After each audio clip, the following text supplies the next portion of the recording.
ये करियातू आयुर्वेदिक इसको कालमेघ बोलते हैं, कालमेघ या बूनीम। बूनीम इसलिए इसका जो टेस्ट एकदम कड़वा है और ये मलेरिया फीवर में बहुत अच्छा है। ओके, ये एक्चुअली इसका कल्टीवेशन के बारे में सारा करेंगे आपको। ये आनंद एग्रीकल्चर यूनिवर्सिटी में इसका खेती है और ये भी ऐसे भी मतलब बहुत इजी है इसको कल्टीवेट करना है। और इसके पत्ते एकदम छोटे हैं और ये फ्लावर या फ्रूट उसको मतलब पहचान करने में आपको हेल्प करेगा।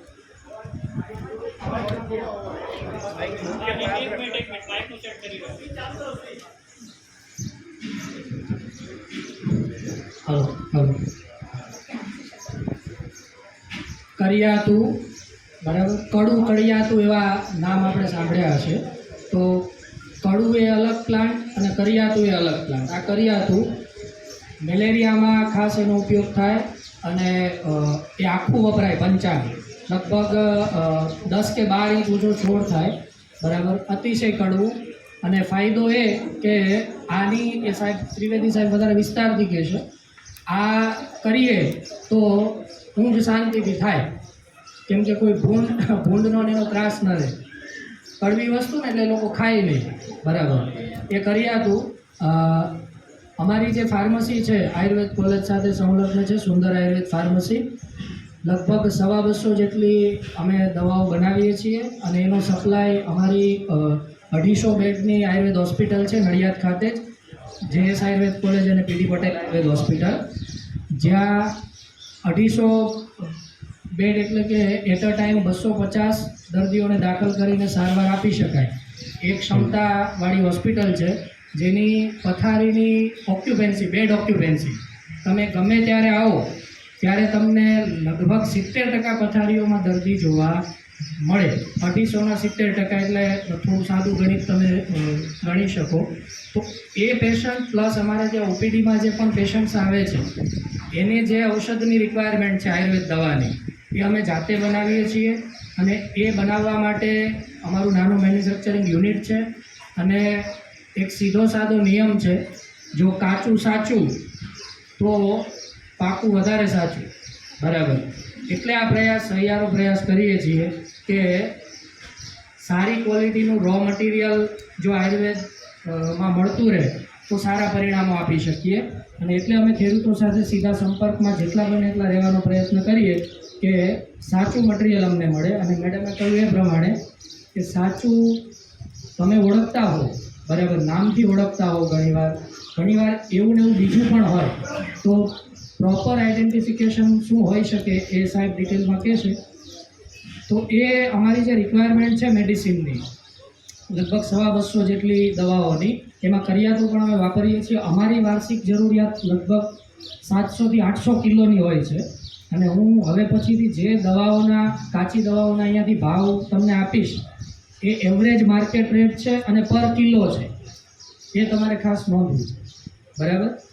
તો કરિયાતું લગભગ 35 થી 40 રૂપિયે પર કિલો સૂકું, આખું અને સૂકું, છાંયણે સૂકવેલું। એનો કલર જે છે એ ડલ ન પડવો જોઈએ, એનો કલર ઇન્ટેક્ટ લીલો કલર રહેવો જોઈએ। તો છાંયણે સૂકવેલું આખું લગભગ 35 થી 40 રૂપિયે પર કિલો તમને વળતર આપી શકે। दूसरा ड्रग है भांगरो, भृंगराज, आयुर्वेद में भृंगराज बोलते हैं इसको।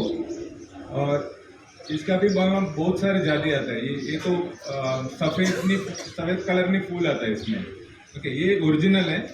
ये भी यकृत रोग में यूज़ करता है और केस बाल के लिए अच्छा है और अभी बाल के लिए कलर देने के लिए और बहुत सारे बीमारी। पर ये जो इसके जगह पे दूसरा एक पीली, मतलब उसमें पत्ते थोड़ा बड़ा होगा पर ये पत्ते आपको देख सकते हैं। ये भी खेत में बहुत सारे आपको ऐसे मतलब खेत में मिलता है, तो बारिश के टाइम ज़्यादा मिलता है। ये एक्चुअली इसके कलेक्शन में थोड़ा ध्यान रखना है, जब भी ये कलेक्ट करके तुरंत उसको साफ़ करना है, नहीं है तो इसमें मिट्टी रहेगा, फिर एक बार सूख गया तो फिर साफ़ नहीं कर सकते। ये साफ सूखने के बाद अगर साफ़ किया तो इसका जो औषधि गुण है वो पानी के साथ निकल जाएगा, वो थोड़ा ध्यान रखना है। ભાંગરો જાણીતો છોડ છે બરાબર, આખો મૂળ સાથે છાંયડે સૂકવેલો કલર એનો ઇન્ટેક્ટ હોય એવું મટીરિયલ.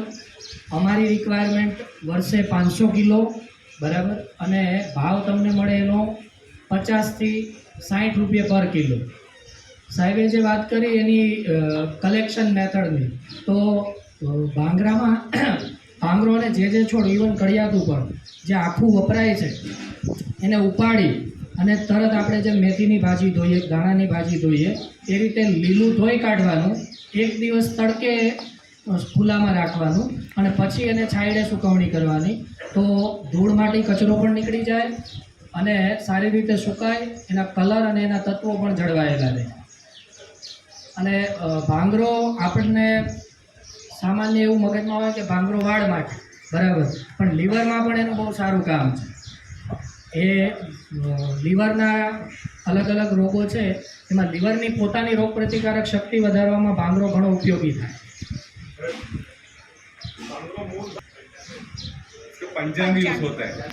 तो पंजाब में ऐसा है, जब फ्लावरिंग फूल और फल आने के बाद उसका इफेक्ट ज़्यादा होता है. वो त्रिवेदी वो साहब त्रिवेदी सर बताएंगे. वो त्रिवेदी सर. ટેકનિક અને એ બધી વસ્તુઓ ત્રિવેદી સાહેબ તમને વિશેષ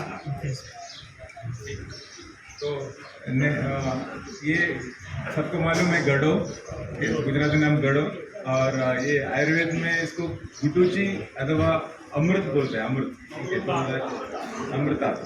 तो उसका नाम ही आपको पता है. ये तो इसको मृत्यु नहीं है, और इसका प्रोपेगेशन, कल्टीवेशन बहुत इजी है.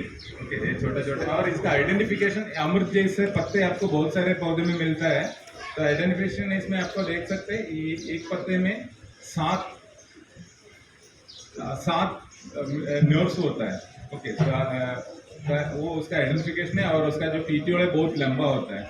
और इसका जो यूजफुल पार्ट है ये स्टेम और खांड, ये इसमें लिंटिकल्स बोलता है, वाइट रफ टच करने में राइट ये मिलता है. तो ये वाला ओरिजिनल है. मैडम जो यहाँ पे बताया 4-5 वैरायटी है इसमें, तो सब में पत्ते अलग होगा, और एक में है ये हेयर्स होता है. तो ये सब उसका ये, और इसका एक और सिनोनिम में चक्रांगी. तो जब कट करेगा तो वहाँ पे आपको चक्र जैसा दिखने मिलता है. ये वेल है, इसका भी ये वाइल्ड में भी मिलता है, और आपको इजीली कल्टीवेशन भी कर सकते हैं.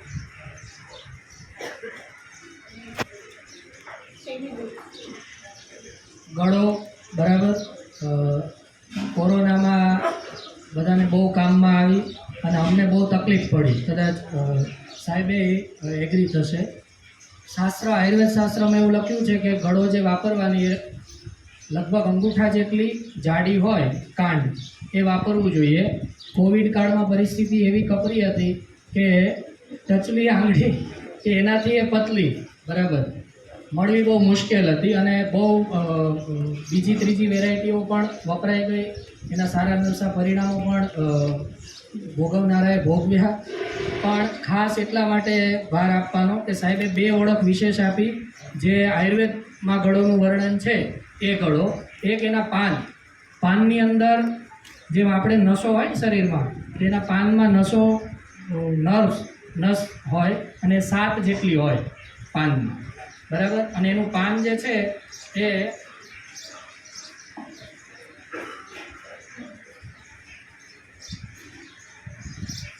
દાંડી સાથે સીધું જોડાયેલું, બરાબર. નંબર 1, 7 નસો અને દાંડી સાથે સીધું જોડાયેલું. શેપ તો લગભગ બધી વેરાયટીમાં આવો જ હોય છે, હાર્ટ શેપ જ હોય છે. બીજું અગત્યનું લક્ષણ, એને આ જે સરફેસ છે કાંડ, એ થોડું ખરબચડું લાગે, તમે ફીલ કરો, બરાબર. લીસું હોય તો એ અલગ વેરાયટી છે. આ થોડું ખરબચડું લાગે. અને ત્રીજું લક્ષણ ચક્રાંગી એવું કહ્યું સાહેબે. તો તમે કાંડને વચ્ચેથી કાપો તો સાયકલના આરા લગાવેલા ટાયર જેવું દેખાય. સાયકલનું જે ટાયર છે જેમાં આરા ફિટ કરેલા હોય, સેમ એવું સ્ટ્રક્ચર તમને એની અંદરની સરફેસનું દેખાય. આવી ગળો વાપરવી જોઈએ, બરાબર. અને એના અમૃત એટલા માટે કદાચ કહ્યું છે કે બધા જ રોગની અંદર ગળોનો એકલો અથવા બીજી અમુક ઔષધિઓ સાથે મિક્સ કરીને તમે વાપરી શકો. સૂકી ગળોનું કાંડ, બરાબર, અમારી વાર્ષિક જરૂરિયાત 2 ટન અને એનો ભાવ જો સારી ક્વોલિટીની હોય તો 45 રૂપિયા પર કિલો આસપાસ મળે. કોવિડ વખતે સ્થિતિ અલગ હતી, 80-100 રૂપિયા સુધી પણ ભાવ ગયેલો, પણ હવે પાછી સ્થિતિ નિયંત્રણમાં છે. એટલે એવરેજ પ્રાઇસ જે છે એની 30 થી 50ની વચ્ચે રહેતી હોય છે ક્વોલિટીના આધારે. ये अपा मार्ग आयुर्वेद में अपा मार्ग बोलते हैं, અઘેડો. ये इसका अपा मार्ग मतलब मार्ग आयुर्वेद शब्द में बॉडी के चैनल्स होता है, तो चैनल्स में जितना दोष है वो उसको बाहर निकालते हैं, इसलिए अपा मार्ग बोलते हैं. ये भी ऐसे आपको मिलता है, मतलब ये पहचान के लिए ये इसका जो इन्फ्लोरेसेंस है, मतलब फ्लावर्स, ये फ्लावर फ्रूट के साथ है तो वो नीचे की तरफ होगा और तरफ पर से मतलब टच नहीं कर सकते हैं, मतलब इसमें बहुत खाटे जैसा होता है, इसलिए दुष्पर्शा इसका नाम दिया है. इसका भी मतलब पंचांग यूज़ करता है पूरा मतलब मूल के साथ.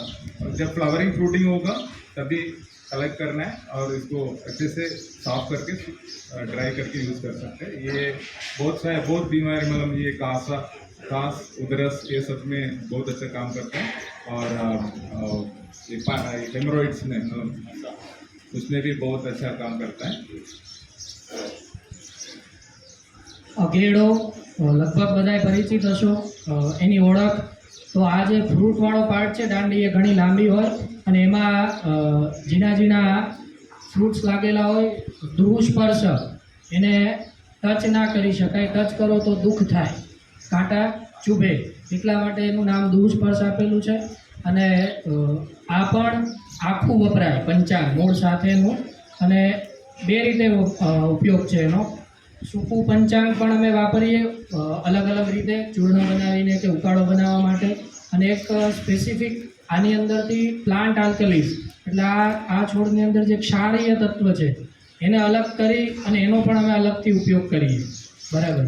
તો અઘેડો આખો છાંયડે તડકે છાંયડે સૂકવેલો, બજાર કિંમત લગભગ એની 65 થી 75 રૂપિયા પર કિલો તમને મળી શકે.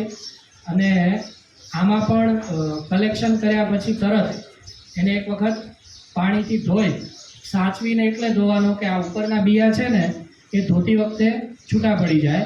તો એના કંઈક જુગાડ તમારી પાસે હોય જ હે ને, કપડામાં રાખીને કે એ રીતે ગાળણ પદ્ધતિથી એ ધોવાય. મટીરિયલ તમારું મૂળિયા ધોઈ કાઢો અને પછી કપડામાં રાખીને ધોવો તો બિયા ઇન્ટેક્ટ રહે અને ધૂળ નીકળી જાય. લગભગ 200 કિલો 200-150 કિલો જેવું અમે વારસે વાપરીએ. लिंडो मतलब